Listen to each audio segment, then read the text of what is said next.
Je suis photographe au sein de l'agence Réseau depuis 2005. Actuellement, je fais beaucoup de portraits pour la presse économique, donc des banquiers, des directeurs de PME, des dirigeants d'entreprises. Je photographie aussi des recettes de cuisine pour des magazines grand public. Je travaille principalement pour des magazines et sur des sujets en général plutôt légers.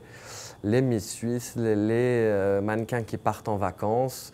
Et je photographie aussi des barbecues pour des numéros spéciaux d'été.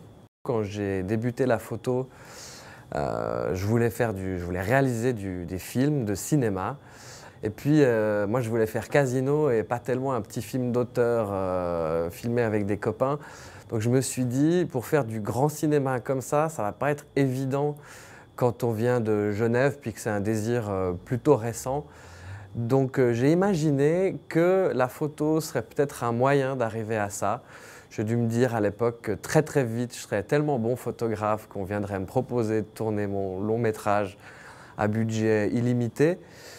Puis d'un autre côté, j'ai toujours été très amateur d'histoire, notamment d'histoire militaire.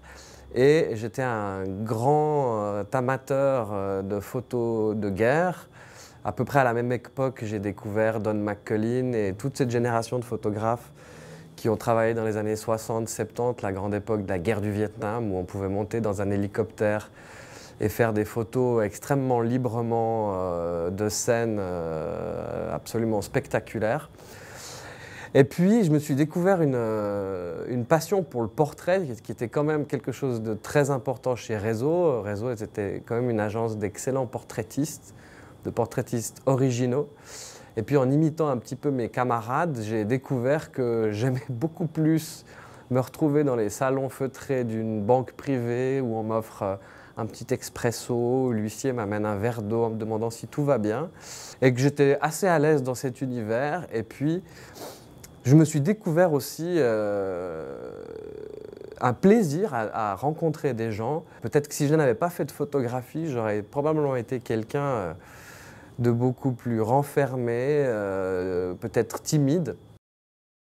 Ma série At Night, c'est des photos qui sont faites, la plupart d'entre elles, dans des contextes privés ou personnels. Il y a des photos qui sont issues de commandes. Ces photos racontent quelque chose d'un petit peu plus cru. Je pense que ce sont des photos et des thèmes qui me permettent de laisser libre cours à mon ironie, qui permettent parfois de mettre de l'humour là où il ne devrait pas y en avoir, de mettre du sérieux à l'inverse dans des situations qui pourraient être perçues comme extrêmement ridicules ou peu importantes. Ça permet, à mon avis, d'exprimer des décalages. Et justement, en photographiant des choses, en leur donnant de leur donner un sens différent de celui que les gens généralement leur donnent, en créant ce décalage, de pousser à la réflexion. Dans les commandes que je réalise pour mon activité quotidienne au sein de l'agence, il y a assez peu de place pour l'ironie, la poésie ou toute une gamme de sentiments qui sont plutôt subtils, plutôt fin. La photo de presse demande quand même parfois d'y aller avec des gros sabots. Il est difficile d'exprimer des sentiments complexes dans la photographie de commande, surtout si ces sentiments complexes ne sont pas des grands sentiments. Si vous voulez exprimer de la colère, de la joie, bon ça, je pense que tout le monde sait l'imaginer. Mais c'est entre deux, l'ambiguïté des choses, ce qui est les situations vilaines qui peuvent en fait être pleines de poésie ou de joliesse.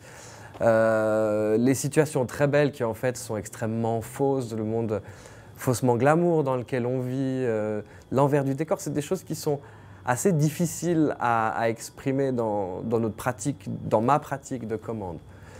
Alors ce travail at night permet justement de raconter les choses différemment, de peu se soucier voire pas du tout, de se soucier des codes de la commande, des codes de la presse en se disant « je fais ces photos pour moi ». Moi j'ai envie d'exprimer des sentiments qui peuvent être contradictoires. Je peux vouloir montrer des choses que je trouve sinistres alors qu'elles sont généralement considérées comme fantastiques ou joyeuses. Je peux aussi voir de la beauté dans des choses que, justement, à l'inverse, on réprouve ou qu'on ne veut pas voir. Et puis justement raconter toute cette complexité du monde sans être forcément dans le spectaculaire. Je me rends bien compte que certaines de mes images sont extrêmement rentre-dedans, crues pour certaines, cruelles pour d'autres. C'est pas forcément comme ça que je les vois quand je les fais. En général, ces photos de la série At Night, je suis totalement impliqué dans ce que je vis. C'est souvent des moments plutôt joyeux, sinon des moments de tension, des moments de concentration. En tout cas, généralement, je fais assez corps avec mon sujet. Et la plupart du temps, c'est en les revoyant après que je découvre qu'elles sont beaucoup plus ambiguës et complexes que le moment que j'ai vécu. Et ça, c'est une chose qui me plaît beaucoup. C'est en regardant ces images dans le fond, et je pense que c'est important, elles peuvent raconter toutes les histoires qu'on a envie qu'elles racontent. Et en ce qui me concerne, c'est comme ça que je conçois un travail personnel. Ce n'est pas forcément un sujet à la mode, ce n'est pas forcément un sujet spectaculaire, mais c'est la possibilité de faire ce qui, au début, m'a aussi attiré dans la photographie. Et c'est peut-être quelque chose de très adolescent ou de très basique, mais c'est simplement la possibilité de m'exprimer. C'est l'envie, en découvrant une photo, que ce soit sur un écran ou sur du film, de se dire « Waouh, c'est exactement ça ».